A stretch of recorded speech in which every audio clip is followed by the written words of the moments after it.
Hello friends, आज मैं NEET 2020 के फिजिक्स के सेकंड पार्ट को एक्सप्लेन करने जा रहा हूँ। जैसा कि आपने फर्स्ट पार्ट को हमारे इससे पहले वीडियो में देखा था, तो ये वीडियो काफ़ी इम्पोर्टेंट है नीट के स्टूडेंट्स के लिए। तो आज मैं ओरिजिनल सिलेबस और इम्पोर्टेंट टॉपिक पर जाने से पहले वीडियो की स्टार्टिंग में आपको एक छोटा सा MCQ क्वेश्चन देंगे, जिसे आप कुछ मिनटों में सॉल्व करने के लिए सोचेंगे और इसका जवाब आंसर आप सही करके बतलाएंगे। तो एक छोटा सा क्वेश्चन ये है कि किसी स्टेप अप ट्रांसफार्मर का ट्रांसफॉर्मेशन रेशियो 100:1 है, 100:1 है, और इस स्टेप अप ट्रांसफार्मर के प्राइमरी को एक 4 वोल्ट के डैनियल सेल से जोड़ दिया जाता है। तो आपको केवल यही बतलाना है कि इसके सेकेंडरी कॉइल में कितना वोल्टेज होगा। और यदि आप चाहें तो इस क्वेश्चन को हम रिपीट कर सकते हैं कि the transformation ratio of a step up transformer is 100:1. Its primary is connected to a Daniell cell of 4 volt. Then you have to calculate voltage across secondary coil of transformer. Question को फिर ध्यान से आप समझ लें। एक step up transformer है। जैसा कि आप जानते हैं, ट्रांसफार्मर में 2 कॉइल होते हैं, प्राइमरी और सेकेंडरी। तो इसके प्राइमरी कॉइल को 4 वोल्ट के डैनियल सेल से कनेक्ट कर दिया गया है। तो आपको केवल आंसर करना है कि इसके सेकेंडरी में कितना वोल्टेज क्रिएट होगा। तो इस छोटे से क्वेश्चन का आंसर आपको हम इस वीडियो के लास्ट में बतलाएंगे, और उससे पहले आपको हम बतलाएंगे कि सेकंड पार्ट अर्थात 12 फिजिक्स का जो इम्पोर्टेंट टॉपिक्स और सिलेबस हमें बताने थे आज के वीडियो में। तो देखिए, फर्स्ट ऑफ ऑल आपको ये डिसाइड करना है कि इस नीट 2020 के अंदर बहुत सारे स्टूडेंट तरह तरह के सिचुएशन और लॉकडाउन टाइम के कारण, कोरोना के कारण तरह तरह से समय बर्बाद भी किए हैं, भयभीत भी हुए हैं, पैनिक हुए हैं।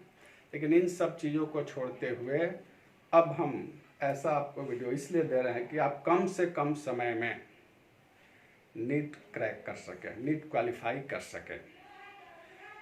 तो यदि आपने पहला वीडियो देखा होगा तो सही, नहीं तो हमारे इस चैनल के थ्रू उसको देख सकते हैं, जिसमें 11th के सिलेबस के बारे में हमने एक्सप्लेन किया था।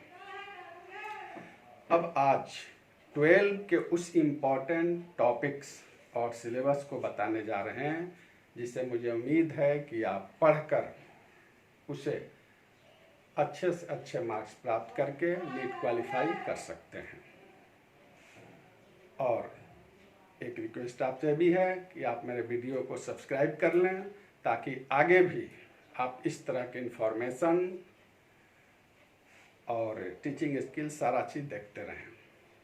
और जगह जगह पर समय समय पर आपको तरह तरह के डिफरेंट टाइप्स ऑफ लेक्चर भी हम प्रोवाइड करेंगे, जिससे मुझे पूरा विश्वास है कि आप काफ़ी लाभ प्राप्त करें। जैसा कि आप जानते हैं, मुझे एक एक्स फैकल्टी इंजीनियर के सिंह, जो कि बहुत सारे इंस्टीट्यूशन में अपनी सेवा दे चुका हूं, और हमेशा गेस करते आए हैं, और गेस हमेशा 80, 90, 95% तक सक्सेस होते गया। चलिए, आज जैसा कि हमने आपको बतलाया कि 12 के कुछ पार्ट्स को एक्सप्लेन करने जा रहे हैं, जो कि काफ़ी इम्पोर्टेंट है और आपके लिए फ़ायदेमंद होगा कि कम से कम सिलेबस पर कमांड करके आप मैक्सिमम मार्क्स प्राप्त कर सकते हैं। तो जैसा कि आप जानते हैं, सेकंड्स में हम पहले लेते हैं इलेक्ट्रोस्टैटिक। ध्यान से आप नोट करेंगे और आपको कुछ समय दे रहे हैं हम। आप सब पेपर और पेन लेकर तैयार हो जाएं और इन चीज़ों को मैं लिख कर नहीं दिखाऊंगा, धीरे धीरे बोलते जाएंगे, आप नोट करते जाएंगे। जैसे नंबर 1 है इलेक्ट्रोस्टैटिक्स। तो इस इलेक्ट्रोस्टैटिक्स में आपको मेनली क्या क्या स्टडी करनी है आप नोट करें। इलेक्ट्रोस्टैटिक्स के अंदर नंबर 1 गॉस लॉ। ध्यान से सुने और लिखें, Gauss law and its application. इन पर बेस्ड तरह तरह के क्वेश्चंस आपको देखने हैं and you must have clear concept of Gauss law and its application. इसी इलेक्ट्रोस्टैट के अंदर सेकंड पोर्शन जो है that is capacitor and capacitance. तो इन पर बेस्ड भी आपको न्यूमेरिकल्स को प्रैक्टिस करना है, जो कि इस बार के लिए काफ़ी इम्पोर्टेंट है। चलिए, इसके बाद हम आते हैं करंट इलेक्ट्रिसिटी के अंदर। तो जैसा करंट इलेक्ट्रिसिटी में आपको हम बतलाएं कुछ portions.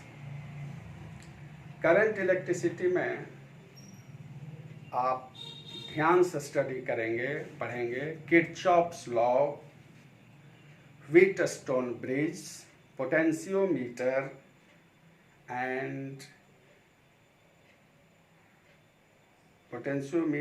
and you can watch also color code, carbon color code. This one under current electricity.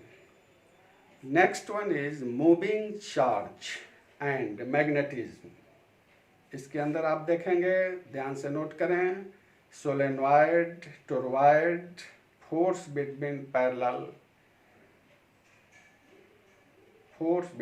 parallels, current and moving coil galvanometer. आपने नोट कर लिया, solenoid, toroid, force between parallel current, moving coil galvanometer, ये इसके अंदर है। इसके साथ ही next one is electromagnetic induction. तो इलेक्ट्रोमैग्नेटिक इंडक्शन में आपको क्या स्टडी करनी है? Faraday's law, Lenz law and inductance, जिसके अंदर सेल्फ इंडक्टेंस, म्यूचुअल इंडक्टेंस, इन सब पर बेस्ड क्वेश्चन और साथ साथ थ्योरी भी आपको सही करनी है। क्योंकि इस बार के एग्जाम में भी कोई गारंटी नहीं है। जैसे पिछले बार कुछ थ्योरीज पूछे गए थे, इस बार भी थ्योरी पूछे जाने के चांसेस हैं। तो आप उसको ध्यान में रखकर स्टडी करना।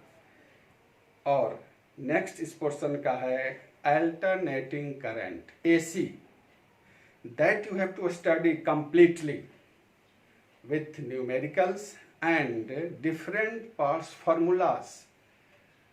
For example, LCR circuit, LR circuit, LC circuit, इसको आप देखेंगे ठीक से। और एक इसी में छोटा सा टॉपिक डिस्प्लेसमेंट करंट।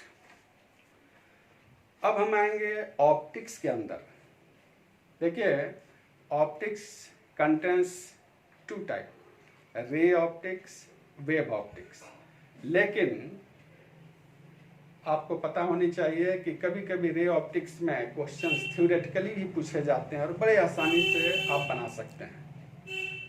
तो उसको थ्योरेटिकली पॉइंट व्यू से स्टडी कर लेना है, जिसमें रेनबो, मिराज, इनसे रिलेटेड आप कुछ थ्योरी कि किस कारण से रेनबो बनते हैं, किस कारण से ये स्काई कलर होता है, किस कारण से सनसेट के समय रेडिश कलर होता है, इन सब को थ्योरेट के लिए आप देख लें, जो कि आप जानते हैं हर एक जगह आपको मिल जाएगा। और उसके बाद टोटल इंटरनल रिफ्लेक्शन, और उसी के साथ लेंस मेकर फार्मूला भी आपको ध्यान से देखना है। लेंस मेकर फार्मूला पर बेस्ड क्वेश्चंस, उसका फार्मूला, इसको ध्यान से देखें, ये ज़्यादा इंपॉर्टेंट है इस बार के लिए। ठीक उसी प्रकार से वेव ऑप्टिक्स के अंदर अगर आप जाते हैं तो आपको स्टडी करनी है डॉपलर इफेक्ट, पोलराइजेशन, जिसके अंदर ब्रूस्टर्स लॉ, मॉलुस लॉ, ये ज़्यादा इंपॉर्टेंट है। इसको आप देखना, इस पर क्वेश्चन भी करना और इसके थ्योरी को भी। इसके बाद आगे चलते हुए हम बतलाएंगे ड्यूअल नेचर, जिसके अंदर फोटो इलेक्ट्रिक इफेक्ट बड़े ही आसानी से आप कर सकते हैं, जो कि मॉडर्न फिजिक्स के अंदर है, और इसमें क्वेश्चंस बनने की भी पॉसिबिलिटी ज़्यादा रहेगी। इसको आप देखना। और इसके अंदर एक टर्म जो ज़्यादा इम्पोर्टेंट है आपको बतला रहे हैं, वो है डेविसन जर्मर एक्सपेरिमेंट। तो आपने लिख लिया, फोटो इलेक्ट्रिक इफेक्ट अच्छे तरीके से करना है, डेविसन जर्मर एक्सपेरिमेंट को आप देख लेंगे। इसके बाद इस मॉडर्न फिजिक्स के अंदर आप बाकी जैसे semiconductor devices, radio activity, spectrum, इन सब को ध्यान से देखेंगे। रेडियो एक्टिविटी में डिकेस लॉ पर बेस्ड क्वेश्चंस आते हैं, जैसे कि आप फार्मूला जानते हो, n=n0 e⁻ λt। तो रेडियो एक्टिविटी के अंदर आप उस पर बेस्ट वर्क करेंगे और साथ ही साथ हाफ लाइफ, फुल लाइफ, इस पर वर्क करेंगे। अब आपको यहीं पर एक चीज़ और बतला दें कि बाकी मॉडर्न फिजिक्स का जो टर्म्स है वो आप जैसे सेमीकंडक्टर में according to your choice study कर सकते हैं। बहुत सारा टॉपिक्स है जिसे आप जानते हुए, लेकिन यहाँ तक जो हमने एक्सप्लेन किया वो काफ़ी इम्पोर्टेंट है। इनको ठीक तरीके से करके आप बड़े आसानी से आप एग्ज़ाम क्वालिफाई कर सकते हो। तो ये सारा सिलेबस है हमारा 12th का इम्पोर्टेंट। उम्मीद करते हैं आपने नोट भी कर लिया होगा। और जैसा कि हमने कहा, आगे के लिए इन्फॉर्मेशन प्राप्त करने के लिए आप इस वीडियो को सब्सक्राइब जरूर कर देंगे, तब आपको तरह तरह का इम्पोर्टेंट बातें एग्ज़ाम के अंत तक बताते रहूँगा मैं। चलिए, दूसरी बात, यहीं पर एक छोटा सा क्वेश्चन और आपसे पूछते हैं। मान लो कि रेडियम का हाफ लाइफ 1600 ईयर्स है, तो इसका फुल लाइफ क्या होगा? बड़ा सिंपल क्वेश्चन, ठीक है। अगर आपसे पूछा जाए कि रेडियम का हाफ लाइफ पीरियड 1600 वर्ष है, तो इसका फुल लाइफ पीरियड क्या होगा? आप जनरली देखेंगे कि क्वेश्चन में पहला ऑप्शन रहेगा 3200 वर्ष और तरह तरह के ऑप्शंस रहेंगे। लेकिन आप में भी बहुत लोग बतलाएंगे कि 1600 हाफ लाइफ है तो फुल लाइफ 3200। लेकिन इस तरह क्वेश्चन को ध्यान रखिएगा, रेडियो एक्टिविटी एक्सपोनेंशियली ये होता है, इसलिए इस केस में इसका फुल लाइफ पीरियड इनफाइनाइट होगा, न कि 3200 वर्ष। चलिए, इसके बाद हम आते हैं अपने स्टार्टिंग इनिशियल स्टेज में। हमने आपसे क्वेश्चन पूछा था कि यदि ट्रांसफार्मर के प्राइमरी कॉइल को डैनियल सेल से जोड़ दिया जाता है, जिसका पोटेंशियल 4 वोल्ट है, और इस ट्रांसफार्मर का ट्रांसफॉर्मेशन रेशियो 100:1 है, तो आपको बताना था कि ट्रांसफार्मर के सेकेंडरी कॉइल में कितना वोल्टेज होगा। उम्मीद करते हैं आपने सोल्व कर लिया होगा। अगर नहीं सोल्व किया होगा तो आपको बतला दें कि सेकेंडरी कॉइल में, ट्रांसफार्मर के सेकेंडरी कॉइल में वोल्टेज 0 होगा। इसका कारण ये है कि डैनियल सेल डीसी सोर्स है, और डीसी सोर्स के कारण ट्रांसफार्मर में फ्लक्स में चेंज नहीं होगा, इसलिए कोई ईएमएफ जनरेट नहीं होगा। तो इसमें क्या होता है, बहुत लोग तरह तरह के on the basis of data इसका कैलकुलेशन करेंगे और करंट का वैल्यू निकालेंगे, वोल्टेज निकालेंगे, जो कि रॉन्ग होगा। तो ये कंसेप्चुअल कंसेप्ट है, आपको ध्यान रखना होगा कि डैनियल सेल डीसी सोर्स है, जिस कारण से कोई भी पोटेंशियल डेवलप सेकेंडरी कॉइल में नहीं होगा। तो इस तरह के दोस्तों नेक्स्ट वीडियो में भी हम तरह तरह के आपको न्यूमेरिकल्स और सिलेबस को डिटेल में एक्सप्लेन करेंगे, और इस तरह से आप आगे भी हमारे साथ वीडियो में बने रहेंगे, काफ़ी बेनिफिट होगा, जिसे आप बाद में रियलाइज़ करेंगे। That's all. नमस्ते दोस्तों।